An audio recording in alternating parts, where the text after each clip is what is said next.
You are now listening to Sembang Panas Podcast. Yo, what is up, people? Selamat datang ke welcome back to another episode of Sembang Panas. Alright, guys, don't forget this podcast is brought to you by Team Ray Am. Whoever does not want to diet or don't want to work out, two products, one practice. But still want to slim down. But still want to slim down, two products, one practice. Two product, one practice consists of Unimate and BioLife S. Unimate you take it in the morning and BioLife S before your lunch and dinner.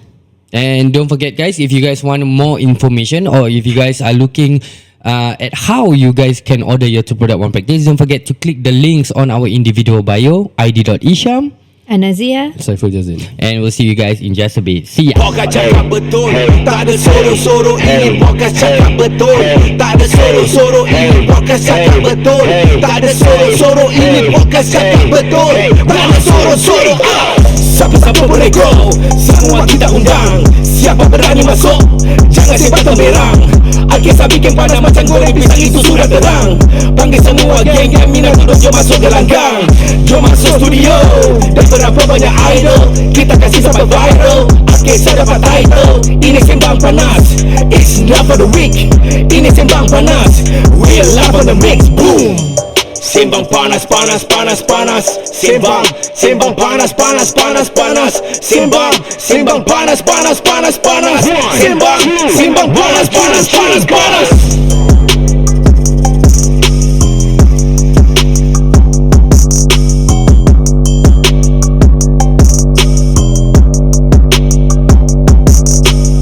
Yo, what is up, people? My name's ID Isham. Anazia, Saiful Jazin. And guys, we are still with our special guest of the day, which is Mr. David King. Mr. Abang. Mr. like very formal. Formal. That one at school, Mr. Here, Abang. Okay, so from the first episode, we have heard about David's journey through his young gangsterism life, all the way till how he got charged, how he got caught. And then after that, back to how he was ending his last few years of his last sentence. Yeah. So we ended the story at you passing and heading over to SMU. Yeah. So I just want to ask, actually, how was life after being released? Was it like you mentioned you it was so hard for you to navigate around in Singapore? What was some of the challenges you face? Yeah, okay. So when I came out, like I didn't even work in prison, right? So imagine me not even having money to spend, and I don't want to be like asking my mom or dad, for money. Okay, so I have to find a way, but I'm studying, so I can't work. So money is an issue. Traveling around, like what you say, navigating here and there is an issue. Even using the internet is an issue. Using the computer is an issue. So there's like issues in many levels in a way, right? Making friends is an issue. I mean, like if I go to school, I go to university, and the university is very different, right? So if you go there, and then imagine them asking me, I mean, their first question in university is not like, what's your name? Their first question they're going to ask you is like, which poly or JC are you from? You know? How to tell them I'm from Kaki Bukit Prison School. Right? So it's a bit hard for me to open up to them. I worry when they ask me which poly or JC. From. So usually I will say I'm a private A-level candidate, which is true. I am a private A-level candidate. it sounds nicer. Yeah, like diplomatic in a way. Right. So, but that's also the challenge because they have their poly friends, they have their JC friends, or even army Different friends. cliques, Yeah, but for me, it's like I don't have experience with them, so I don't have common friends. Most of the time I'm alone. I'm very scared to tell people in case they found out who I am. So I have to keep to myself. And SMU is very different, slightly different from NUS and NTU in a way that SMU is right smack in the heart of town. So imagine the fees, is quite exorbitant, and people have to pay a lot of money to come here and study. And most of them, of course, they don't have the money lah. They come from rich families, parents pay. But for me, no, I come from a quite a low, humble background lah. And so even for me to study, I didn't have the money. I had to get a school loan lah. Of course, the good thing about Singapore is that you can get a uni loan, a study loan, and you don't have to pay a single cent until you graduate and find a job, or 6 months time lah. They give you a grace period after you graduate. So that was good. So of course I had some scholarship as well, but eventually I come from a different background, kind of humble background, and for me to connect with them also, their rich lifestyle or the way they talk and the way they do things is a bit difficult for me as well. So I have to hide myself most of the time. Of course, eventually I get to meet a few people. Like I also joined, like CCA. They also have CCA, like, So I joined the peer counselling, so where you can learn how to counsel your peers. Yeah. So there is one group like that. People, a lot of them in uni also have very suicidal tendencies. So we get to be the eyes and ears for them. Okay. And Manage their stress. yeah. I mean, we can't do much because we are not counselor per se, but we can be the eyes and ears for them. And of course, I joined the chapel counseling group and then Christian counseling group, and that also helped me as well to get some friends. Then came my first interview. That I'm going to be launched in to tell the world that I was in prison and now I'm studying in uni. So when that first came out in Straight Times, I was thinking, damn, now everybody will know who I am. Pecah lubang already. Yeah. So that secret life that you've been hiding from Yeah. everyone, huh? yeah. The good thing is nobody in uni read newspaper. Yeah, so that was good, right? That was good. But eventually I posted it on my Facebook, and some of them who added me, at that time I learned to used to be on Facebook lah. I posted in Facebook, and some people who my uni friends who saw my article, then they know. Of course they were proud of me lah, but eventually story come to leak that I was in prison and things like that. But at least it was a good start. It was not like they found out I was in prison and they can start to judge me, because at least they were proud of me of what I went through through the article. So that was something that I don't feel so afraid. When even if they know that I went through a lot and came out of it. Do you feel like there was some difference with some people? Like some of them were actually okay, and then after the news come out, and then they get to know, and then they were like, how come this guy not so close with me now? Were there those kind of cases? Yeah, I mean there were. Of course, everybody will not show it in their upfront. That they have some reservations. They might think of you differently. But most of them who know me as a friend were still good as a friend. So it was not that bad. But of course, we don't know what they are thinking behind, right? But still, so far, most of them were quite friendly lah, in a way, when they still talk to me. Yeah, speaking of proud, right? Just now you mentioned that you wanted to study again because you wanted to make your mother proud. How was your mother reaction when you actually finish your N level, then O level, then A level, then really keeping to what you say, and then after that, finally going to uni? Because it, like you say, it was from an extreme to an extreme, So how was your mother's reaction then already? I would say definitely she's proud lah, but she's a very introvert, low profile person. So she don't like become like a golden retriever, hype out of my success. She even a lot of media came to her to interview when they're interviewing me. She don't want to be interviewed. So she's quite a low profile lah. But there is one of my interview, first one.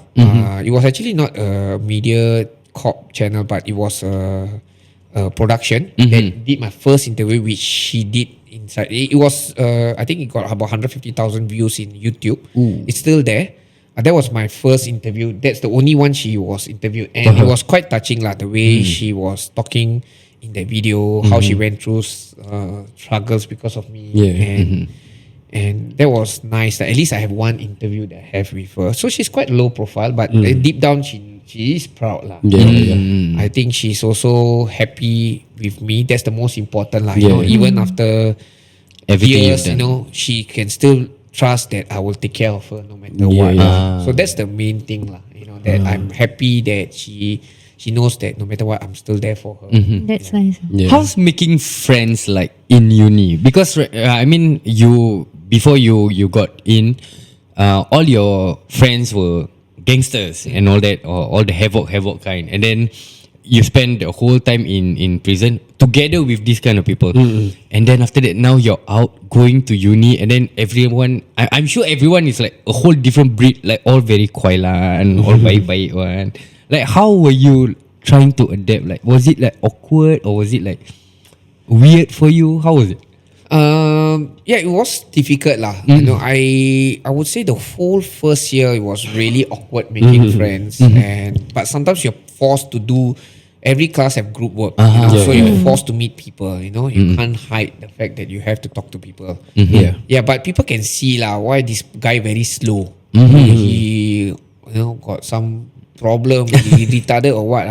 Cannot even type properly. So Was there slow. an age gap? Like, was there a big age gap? Yeah, there was a bit of an age gap. Of course, I was when I came out about 26, 27, and most of these students are what 21, 22. 21, 22. If they did that, Finish NS.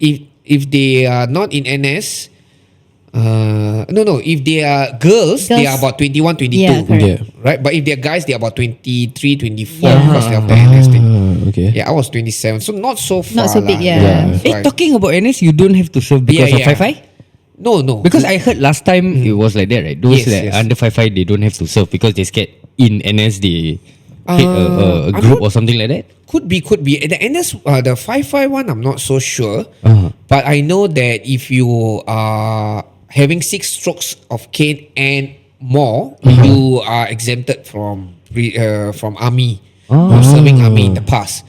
So for me, I had more than 6 strokes lah. But at the same time, now you got 24 strokes, so you still have to go army. Why last time like they think like after 6 stroke the pantat cannot Yeah. pakai or what? It's so weird, right? Son, 6 stroke pantat jalat ini cannot go. Cannot much. But when I was on bail, I went to the CMBB to do the checkup lah. Yep. So I went them, and one of the thing I told them that I had a pending case and I stabbed a guy. The guy looked at me as though something bad is going to happen to him. You know. Then after I think a few weeks later, they sent me a letter. Oh, you have to go for a psychiatric report. So that's also part of the reason lah. Probably you know this guy. If I give a gun, don't know what will happen. Yeah. Okay, wait. I got one a very I think important question. I mean we all have friends that has been through this gangster life and all that. I've always heard this saying, once you've tasted human flesh, not taste as in literally, I mean like taste, the addiction is different.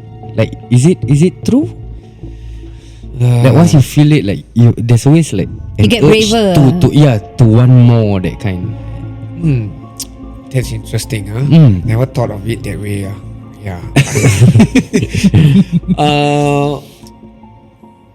Honestly, for me personally, I was never even like I don't even I'm not even into fights. I'm not even into hurting people all my life. But I do it because I have friends, and if anything happened to them, I have this protective instinct to take care of whoever with me, my family or friends. Yeah. But for me, I think I didn't had that like today I must go and draw blood. Not like my gang leader lah. That one I must see blood every day. You cannot sleep. What's my show for today? Blood. Alright. So you don't have that feeling lah. Yeah, I don't have that feeling. I mean, every time I still get scared lah, because sometimes it can backfire, right? Yeah.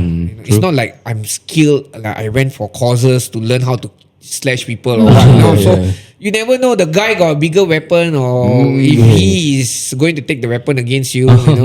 So these are things that I mean, we have done that before. People who carry weapon, we snatch the weapon from them, we beat them back. Also have so it can happen to. Yeah. I got one question for about school. Okay. Like that there are a lot of groups of people. I think in uni also there are gangs also. Like people who meddle around with gangs. Yeah, like they In uni? I mean got confirm some uni students who are in a gang also apa. There. There are students there are even people from uni who are not from like poly JC. Before that they were from IT.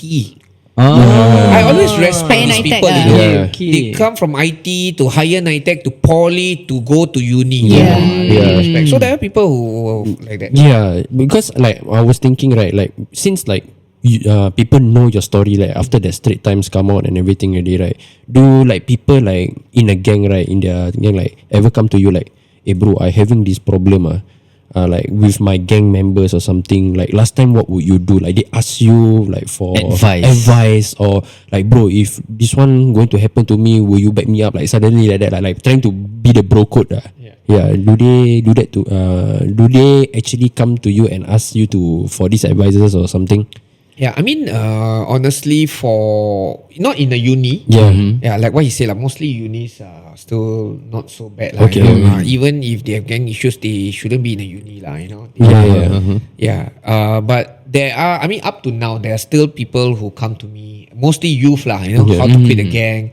I have some issues, how to come out of it, and sometimes if I talk, in TikTok, a bit about my story. Yeah. I have people messaging me, asking me how to quit a gang, how to survive prison life. I'm going to go prison, or what is going to happen. So they will ask me questions. They will ask me for some kind of advice or things like that. So there are. Okay, talking about youth, we also heard that you started your own company, and one of the reasons is for you to help youth. Tell us more about that.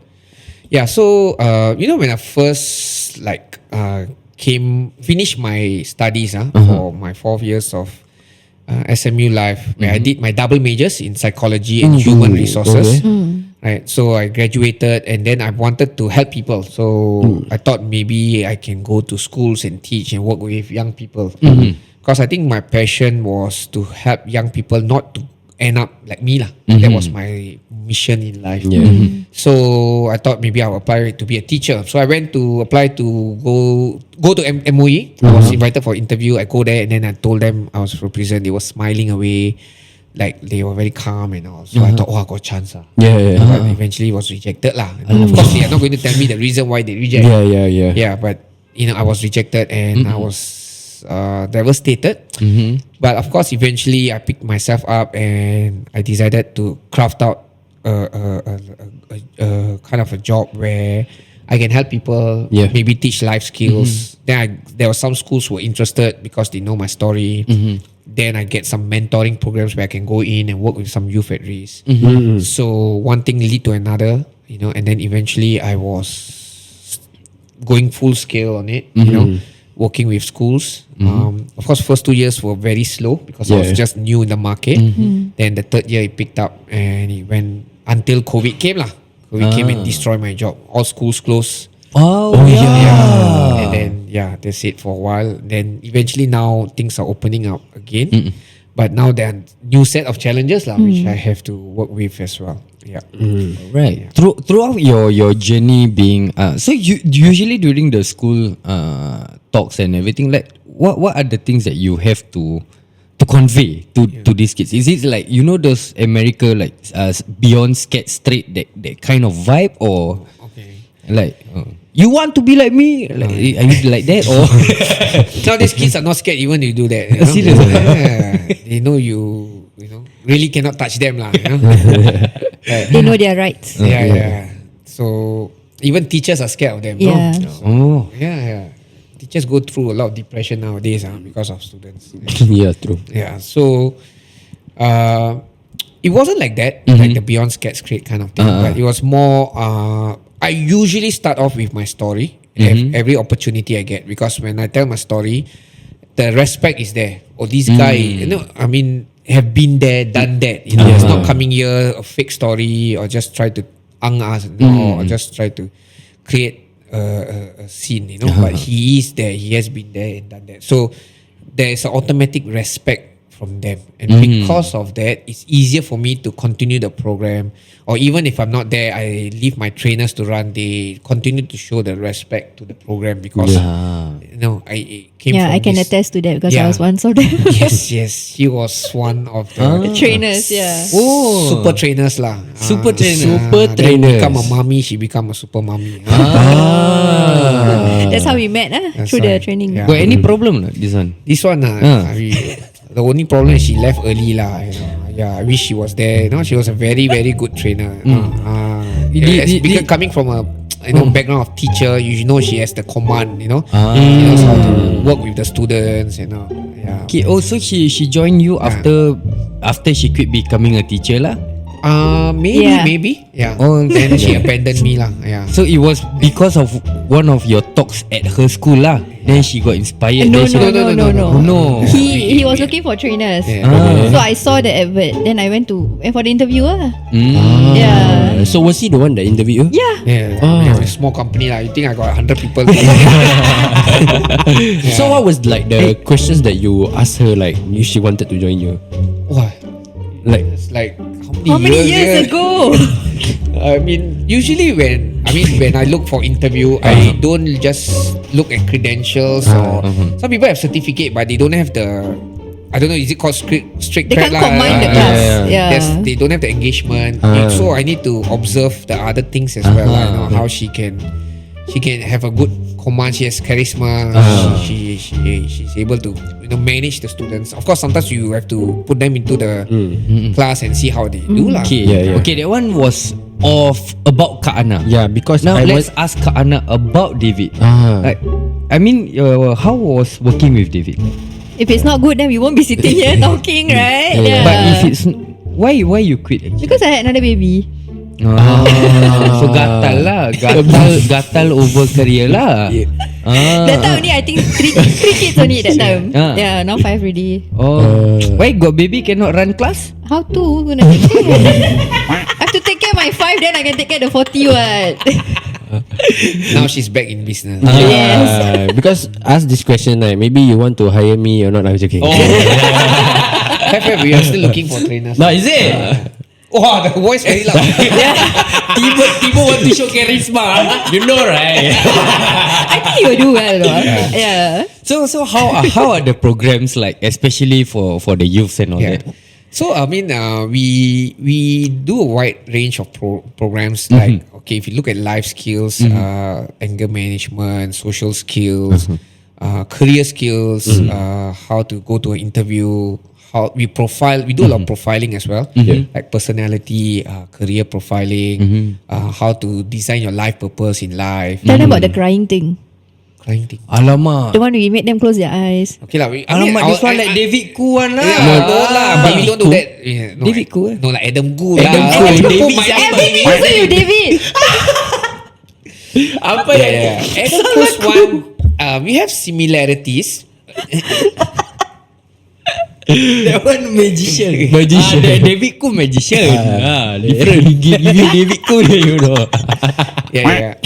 But I mean, we have some similarities in terms of program with Adam Koo and all, but I think their way of making people cry is like they have a script, I think some people even talk about TikTok, hey, this company make me cry, We don't do that. We don't create a scenario, oh, your parents are dying, imagine that. And then, we don't. so that's what Adam Koo's thing do. That's why the crying usually happens in a quite massive scale. But ours, we make them visualize their future. We still use A lot of self-reflection. Yes. Yeah.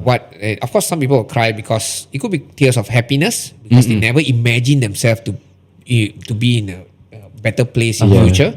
It could be tears because they miss their family, because we will ask them to visualize them going to the graduation ceremony and their loved ones are there. How you are feeling at that moment. So some people are crying because they're sad. It's a lot of empowerment kind of thing. Okay, if you hire me,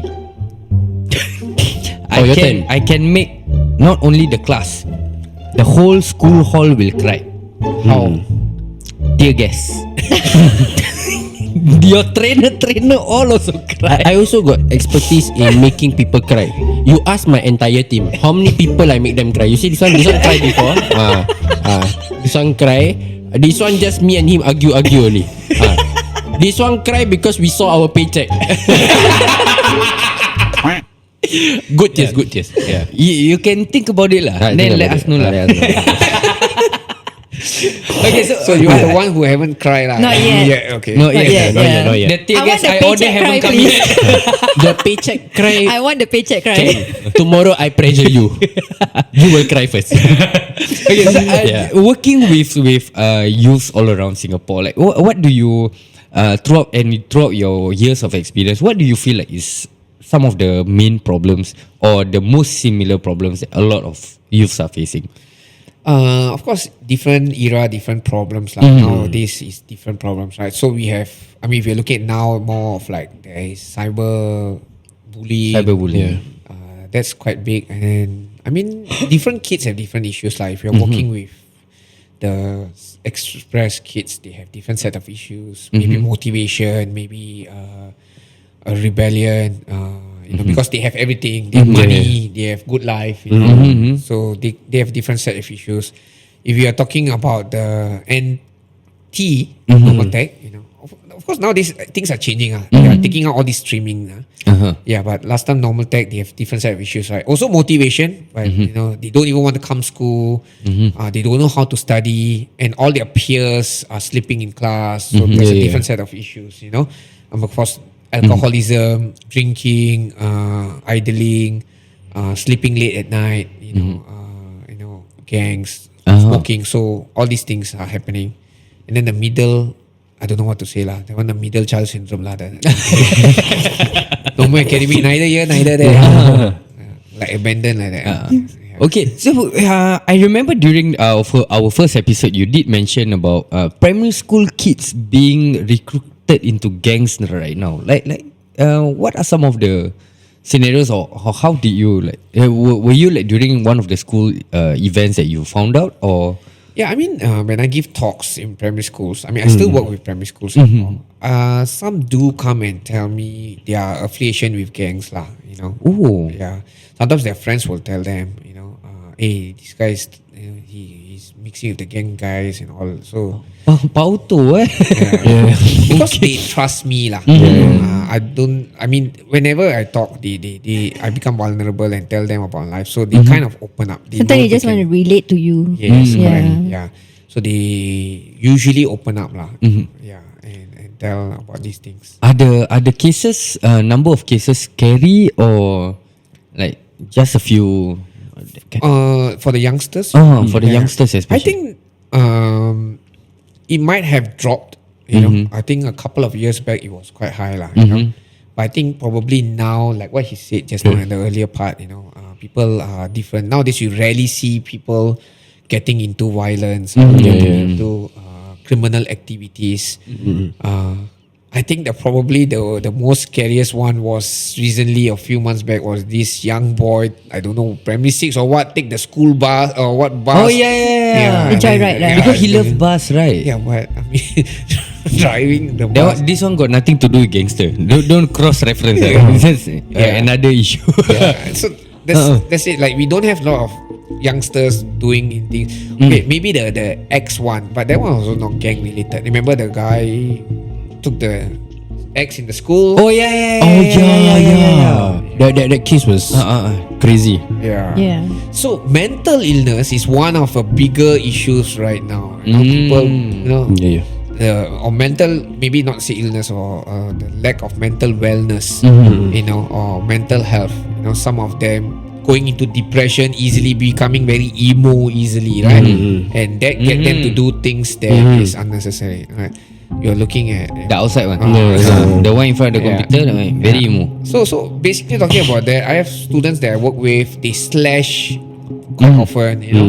And girls are nowadays very smart. They don't slash their hand because people can see. They slash their thighs. Thighs, correct. Yeah. Yeah. Yeah, they You don't slash their know? thighs.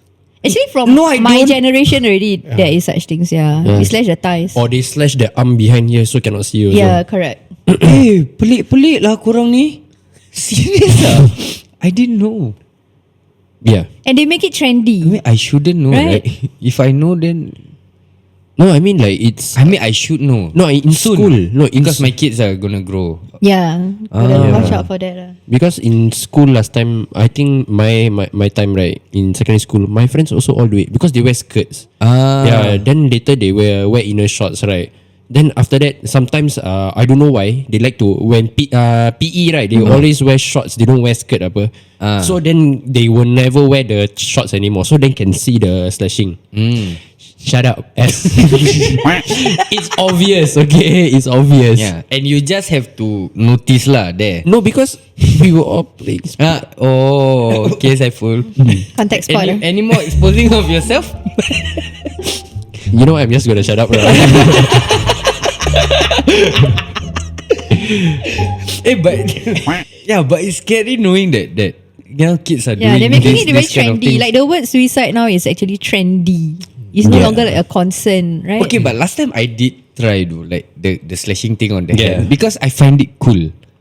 I know, you In know what that the sense? emo face that you guys have, and it's not even like because you're sad kind of. It's because emo was like cool. Yeah. You know, like when MCR was like tall. Yeah. So was it just a slash or writing your girlfriend's I name? tried to slash lah, but then I scared. So like line only, like Yeah. kena cat scratch. My ex-girlfriend also last time always slash, and hers was quite deep, you know. Then after that, okay, this is also funny story. Okay. So she slash. Then after that, every time like, why you slash?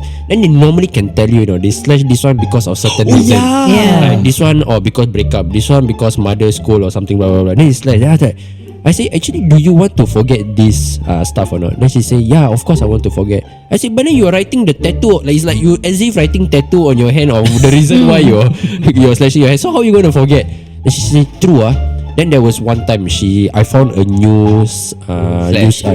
scar. I was like, why happen again? Then after that, I angry, so I take out the pen knife. Then I step like I want to do on myself.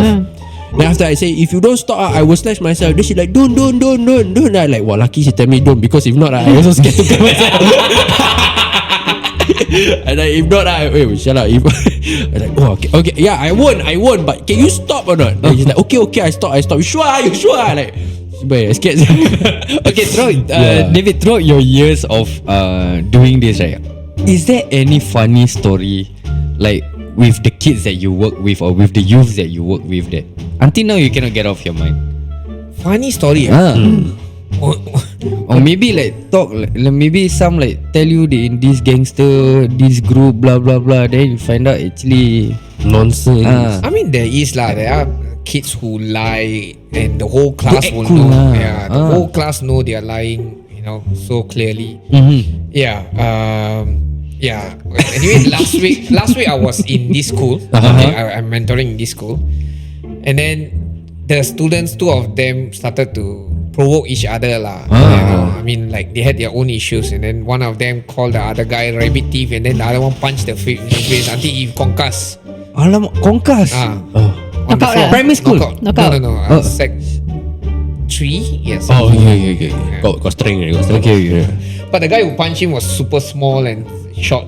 The one, Another cili padi the one who kena is the long, tall, and big size guy. In front of you. I wasn't there when he was throwing the punch, but I saw him on the floor lying down, unconscious. Yeah. Baik, go here. This one what happened? And you're there to help this kind of cases. No, I took a photo of the blood of the nose lah. Got blood all Alamak, busy. Busy. Okay, but we also heard that is not the only things that you're doing in life. Like, tell us more. Like, what are some of the other things that you're doing as well? I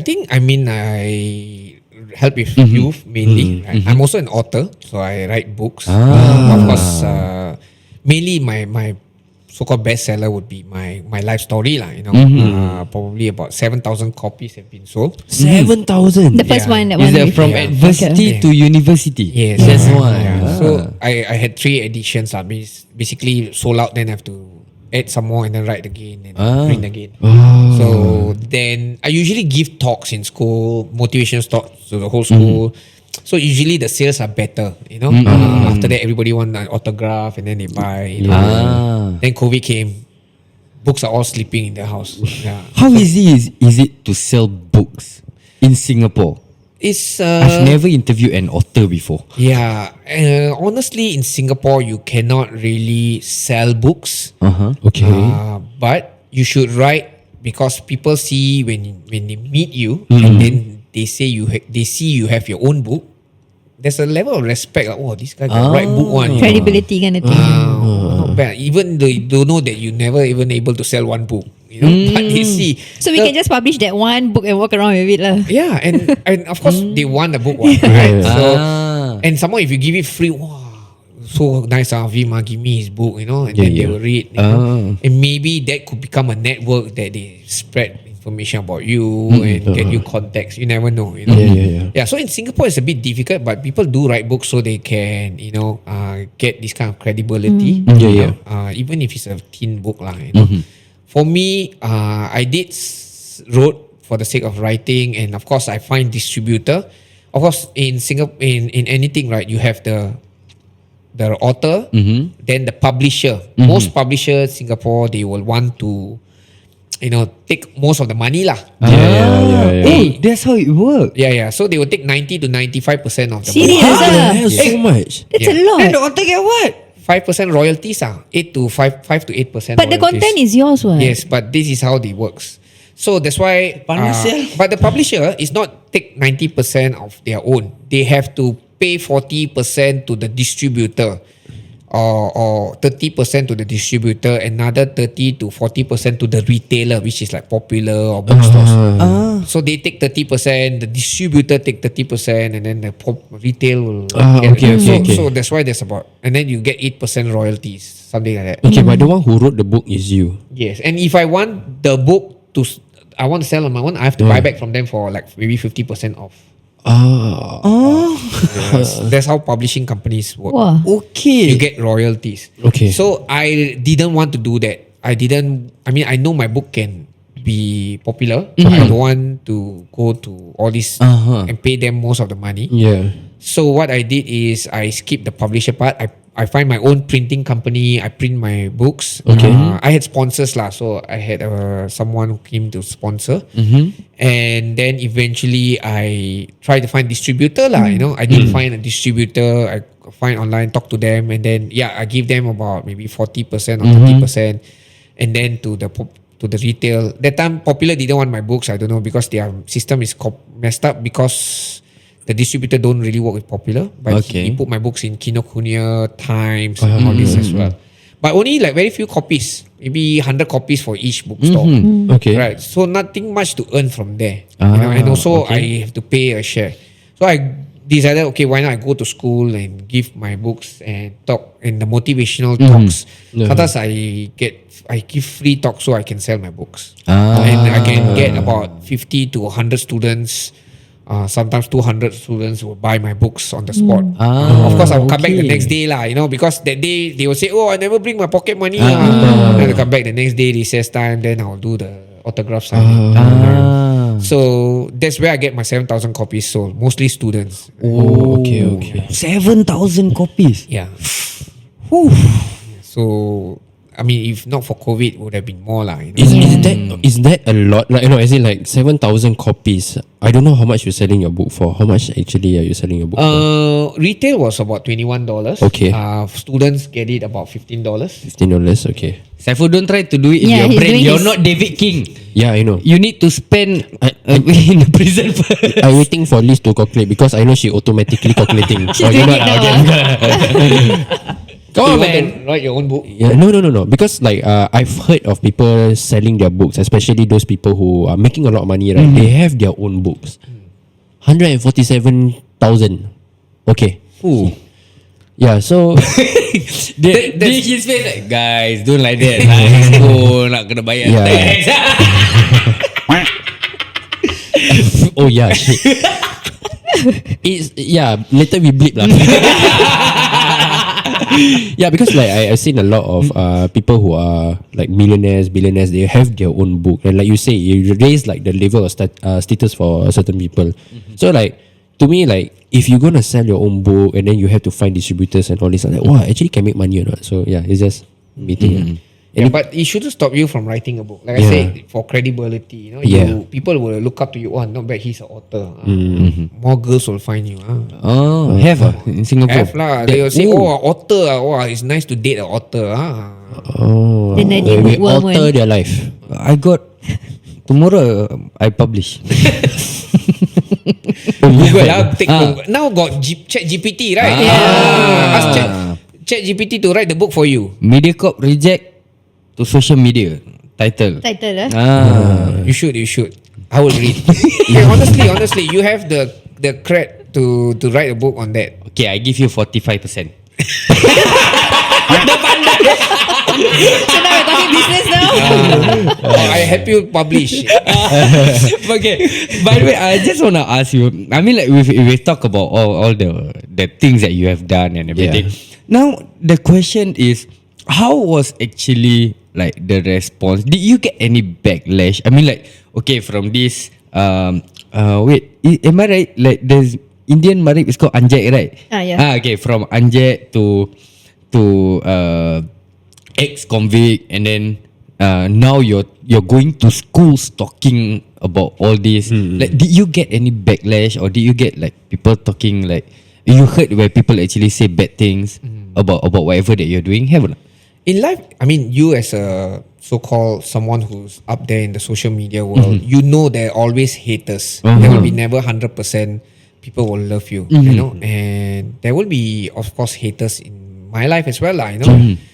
There will be people who will appreciate what I'm trying to say, even if I talk on TikTok and advise or tell people the truth. There will be people who like, hey, don't talk lah, you know what you know. So there will be always like that, you know. So but we have to brush away and move on and focus on the right people lah, you know. The thing is that I did mention that I had even people who were my rival gangs and members of them who or from different gangs. Mostly Indians lah, who come up to me and see me and said, you know, even though you had a big past, I really look up to you and know I also can change. And no matter how angry they were with me, they have hope because they have seen this guy can pull up. Now, how many of us Indians who could actually say that they went through that and then they really became successful? I mean, there are many who became successful, but to an extent, get media coverage, that you know, to be able to inspire young people and help. So I think that helps to inspire people, and I think that is good lah. That is good because I can know that no matter how many haters, there are people who are still inspired. There are still people who I even have people who read my book and come to me and tell me I was about to commit suicide, but then I read your book and I found hope again. That's nice. Yeah. That's why my book, on the caption I put there's always hope, you know. So it's a book of hope lah. You know, I have people who read my book and say they have quit secret society and they've started to change their lives. So that kind of help in a way lah. That some things that I do inspire people. Yeah, that keeps me going. Alright, in the Malay community, especially in the gangsterism part, even there's always this saying where sekarang zaman untuk buat duit, bukan zaman gangster lagi. I don't know how to translate that, but I know it's Make money lah. Yeah, now it's time to make money. Where got time to do all this? Like, do you think like that is just just a blank phrase kind of thing, or do you think like, what do you think about it? Honestly, what's your opinion? Yeah, even in every gang community, kids are even or young people are smart enough to think about how to make money. You know, instead of just idling around, you know, like last time, you know, hang out in the coffee shop and do things. They do think about money more than last time. You know, last time our time is like we just hang out lah. You know, if they ask us do along, also a small group only will do, or VCD, because everything is very criminal, right? Yeah. But now doing crime is a bit more easier or a bit more harder to catch. Yeah, because we got syndicates, right? Look at the scamming that do. So many youngsters are doing scamming, right? Right. They don't need to join a syndicate. They just start a Carousel account and anonymous account already. They can start to do. Yeah. Of course, now Carousel a bit better lah. Got SingPass in order to log in. But yes, nowadays they try to earn money in different ways lah. It's more scarier to catch because they are all hiding behind some anonymous account. So in that sense, I think it's more scarier right now lah, with all these people doing different kinds of crime. Yeah. I got one thing. Like just now, you mentioned that you inspire a lot of people, and I believe you have inspired a lot also of people. But have there be a case where, like you just now you mentioned, like some people, they were from what you call this, in a gang and all this, then they say they wanted to quit the gang, or they quit the gang because of you. Have like the other part of the world, like the gangster side of the world, like hate you for this, because now a lot of people are leaving the gang because you inspire a lot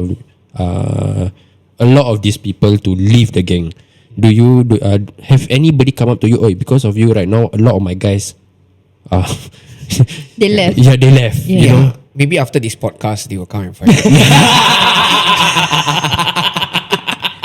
So we have put him out there.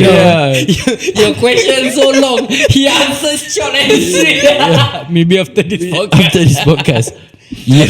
Okay, last question. Yeah. Last request lah before we actually end this podcast. What are your advice, especially for our younger generation, who are either already in gangs or thinking about it? Like, what are some of your advice to them? So if we track back to why I joined a gang, sense of belonging was one of the reasons lah. So I think we all look for a community that we can belong in. So sometimes we just want our own in group. We let people suffer lah. Outside. So if we can be more inclusive, allow people who are on the outskirts of life, to give them a chance to be part of you and build a community together, then maybe lesser people will find a bad alternative to go to lah. We are still in a community. We are quite exclusive. With who we want to mix with. So I'm not saying you have to get them in, but look out for them. Even if you're a stranger out there, instead of just isolating them and getting them to suffer. I mean, bullying is quite big in Singapore. I think we are the highest third in the whole world a few years ago. The statistics are there. Cyberbullying. Bullying. School bullying. Or natural or bullying lah, but mostly I think in the schools. Among the statistics though, we are the third in the whole world. Yeah, just last week I got a text from my third one, the form teacher, saying that there's a bully case and my boy is affected. Yeah. Alam. Simple thing like eating during recess, they take his cutlery and then just throw somewhere. So it's still there. It doesn't change. Yeah. So I think that's one thing that I try to do in schools, to help people to look out for each other instead of just finding a way to harass each other. I think it's quite common lah. I mean, boys mostly lah, because they still haven't grown, right? So they still not mature about it yet at that age. Yeah, but if we can like look out for each other lah, that would be good. I mean, of course now Singapore, we also not really just locals, right? We have a lot of different communities as well. So it's a bit more harder to look out for each other. Yeah. Sometimes this is what creates a villain. So we have to see where we can help each other. I mean, schools can do just little. We need more mentors, not mentors, but mentors. Mentorship programs lah. Just a late the sounds good as of now. We need more coaches, more people who can be the abang lah. Last time also we always in gangs we always look for abang, right? Abang. No, I look for kakak. Kakak angkat. Who's kakak angkat you look for? Yeah, we all want to know. You're not here on my side.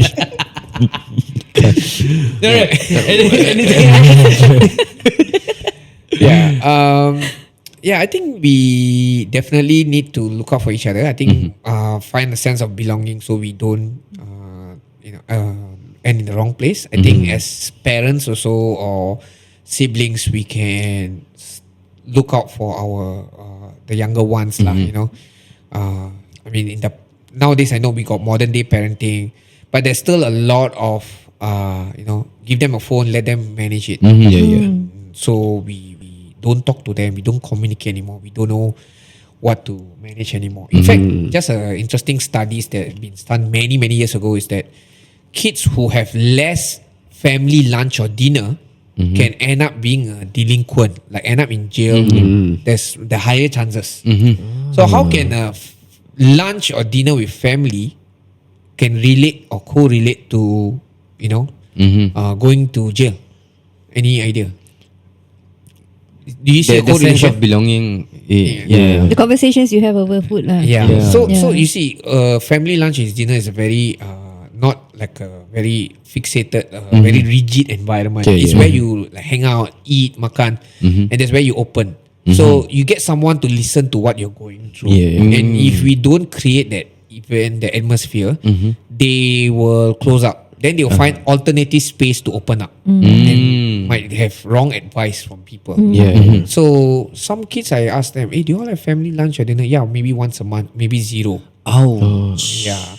So if parents or people who are there working with or being with young kids, even counselors, if you are in a counseling room in school, the student won't open up. But in the counselor, I see one or two counselors very nice. They will go to the canteen, sit down and hang out with them in the canteen. Then the students will open up more because they feel more relaxed in the environment. That's a very smart counselor thing to do lah. So find that environment where they are relaxed, get them to open up, so you can guide them in the right way rather than see them go in the wrong way.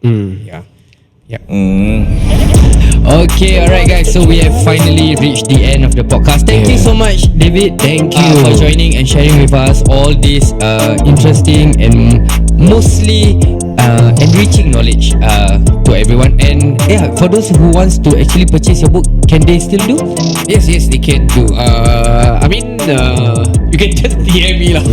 Can DM David King and Instagram, Instagram, TikTok, everything. So so now got 2 books. I didn't give you the chance to talk about your book. It's okay lah. Okay. I mean, from university to university is the book that is my life story. This one I wrote during COVID lah. Neuro Head. So it helps students. I mean, I put all my years of psychology, neuro-linguistic programming. Went to US, UK to study and all, to put it into a book that they can help to study using their subconscious mind. Okay, so if they want to purchase, they can just contact you, DM you through Instagram or TikTok, Facebook, social, everything lah. Everywhere that you see David King, not David Koo. Not David Goldfield. Okay guys, so we have finally reached the end of our podcast. So like I think like David mentioned, everything, especially for us parents, please try to spend more time with our kids, especially those family time that looks like it's innocent, that looks too simple, can actually go a very long way. Any closing message? Whatever I did say. You throw me in the bus. Whatever I did say. Thanks guys. Okay, don't forget this podcast was brought to you by Team Ray M. Whoever does not want to diet or doesn't want to work out and still want to lose weight, 2 products, 1 practice. 2 product, 1 practice consists of Unimate, which you take in the morning, and BioLife S you take before your lunch and dinner. Don't forget guys, if you guys want more information, click on our links, id.isham, Anazia, Saiful Jazin, and we'll see you guys in the next Sembang Panas. Podcast cakap betul, tak ada soro-soro. Ini podcast cakap betul, tak ada soro-soro. Ini podcast cakap betul, tak ada soro-soro. Ini podcast cakap betul, tak ada soro-soro. Siapa-siapa boleh go, semua kita undang. Siapa berani masuk, jangan sebatang berang. Al-Kisah bikin panas macam goreng pisang, itu sudah terang. Panggil semua geng-geng minat untuk jom masuk gelanggang. Jom masuk studio, dan berapa banyak idol, kita kasih sampai viral. Al-Kisah dapat title, ini Sembang Panas. It's not for the weak, ini Sembang Panas. Real life on the mix, boom. Sembang panas, panas, panas, panas. Sembang panas, panas, panas, panas. Sembang panas, panas, panas, panas. Sembang panas, panas, panas, panas.